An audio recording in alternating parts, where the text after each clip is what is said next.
41.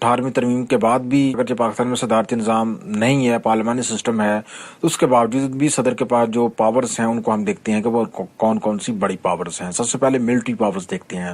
تو military powers میں سب سے بڑی پاور یہ ہے کہ صدر جو ہے وہ نامنیٹ کرتا ہے جتنے بھی مسلح افواج کے سربراہان ہیں، ان کی سیلریز اور الاؤنسز جو ہے وہ صدر پاکستان نامنیٹ کرتا ہے on the advice of prime minister of Pakistan. War and peace settlement, صدر کے پاس اختیارات ہے کہ اگر ملک کے اوپر جنگ نافذ کر دی گئی ہے یا پھر امن کے حوالے سے کوششیں کی جا رہی ہیں جنگ کو رکوانے کے لیے یا پیس کی طرف جانا چاہ رہے ہیں ممالک جنگ سے ہٹ کے، تو پھر وہ پرائم منسٹر آف پاکستان کی کنسلٹیشن کے بعد جو ہے وہ پاس پاور ہے کہ وہ اس جنگ یا امن کا قاعدہ ڈکلیریشن کر سکتا ہے. Sending army to other states, بیرون ممالک میں آرمی مشنز بھیجے جاتے ہیں، تو یہ بھی صدر کے پاس اختیارات ہیں کہ وہ بیرون ممالک میں آرمی مشنز جو ہے ان کو وہ بھیجتے ہیں the request of United nation. اب جوڈیشل پاور دیکھتے ہیں کہ صدر کے پاس کون کون سی جوڈیشل پاور ہیں. تو سب سے بڑی تو جو پاور ہے صدر کے پاس وہ یہ ہے کہ صدر جو ہے وہ چیف جسٹس آف پاکستان کا جو انتخاب کرتے ہیں. چیف جسٹس ہائی کورٹس کا انتخاب جو صدر کرتے ہیں. چیف جسٹس صاحبان ہیں جو کہ ہائی کورٹس یا سپریم کورٹس کے ہیں، وہ بھی جو ہے وہ صدر پاکستان جو ہے وہ نامنیٹ کرتے ہیں. ایڈیشنل ججز نامنیٹ کرنے ہوتے ہیں سپریم کورٹ یا ہائی کورٹس میں، وہ بھی صدر پاکستان جو ہے وہ نامنیٹ کرتے ہیں. لیجسلیٹو پاور، فائنل پاور، جیسے کہ میں نے پہلے بھی ذکر کیا کہ 18ویں ترمیم کے بعد صدارتی نظام جو ہے پاکستان سے ختم کیا جا چکا ہے اور صدر کے پاس بالکل بھی اختیار نہیں ہے کہ وہ اسمبلی کو ڈیزولو کر سکے. صدر کے پاس ابھی بھی اختیارات ہیں کہ وہ اسمبلی کو ڈیزولو کر سکتے ہیں، لیکن کب کر سکتے ہیں؟ جب ان کو پرائم منسٹر آف پاکستان ایسا کرنے کو کہتے ہیں. یعنی کہ پرائم منسٹر کی مرضی کے بغیر صدر جو ہے وہ ایسا نہیں کر سکتے، اسمبلی کو ڈیزولو نہیں کر سکتے. جب نیشنل اسمبلی 5 سال کی جو آئینی ٹرم ہے اس کو کمپلیٹ کر لیتی ہے تو اس کے بعد پھر الیکشن پروسیس جو ہوتا ہے اس کو جو ہے وہ صدر اوورسی کرتے ہیں، اس کی نگرانی کرتا ہے as a head of state. اس کے ساتھ ساتھ صدر پاکستان جو ہے وہ اسمبلی کے سیشن سے خطاب کرتا ہے اور نئے سیشن کی تاریخیں مقرر کرنا، یہ جو ہے صدر کے اختیارات میں شامل ہے. اس کے ساتھ ساتھ صدر کے پاس اختیار ہے کہ وہ صدارتی جو آرڈیننس ہے وہ ایک منحوس پیریڈ کے لیے جو ہے وہ جاری کر سکتا ہے. ایک اور جو بڑا اختیار ہے صدر کے پاس وہ یہ ہے کہ اگر قومی اسمبلی میں کوئی بل پاس ہوتا ہے تو صدر کے پاس جاتا ہے تو صدر اس کو ریجیکٹ کر دیتا ہے، تو پھر قومی اسمبلی سے اس بل کو دوبارہ سے پاس کرنے کے لیے لازمی ہے کہ وہاں پر 2/3 میجورٹی سے وہ بل پاس ہو، اور 2/3 میجورٹی سے بل اگر پاس ہوتا ہے تو وہ پھر صدر کے پاس جاتا ہے. تو پھر صدر باؤنڈ ہے کہ اس بل کو جو ہے وہ لازمی اس کے اوپر صدر نے جو ہے وہ سائن کرنے ہوتے ہیں اور پھر وہ بل جو ہے وہ پاس کر دیا جاتا ہے اور وہ لاگو کر دیا جاتا ہے. اور اگر وہ بل جو ہے وہ فیل ہو جائے 2/3 میجورٹی سے پاس ہونے میں اسمبلی سے، تو پھر وہ جو بل ہے وہ اپنی موت آپ مر جاتا ہے، یعنی کہ وہ بل کی جو لائف ہے وہ ختم ہو جاتی ہے. اور اٹ از دا پریزیڈنٹ جو کہ اپوائنٹس کرتا ہے auditor general of Pakistan, attorney general of Pakistan, governors, members of national finance commissions, chairman of council of Islamic ideology, council of common interest and national economy council. خدا حافظ.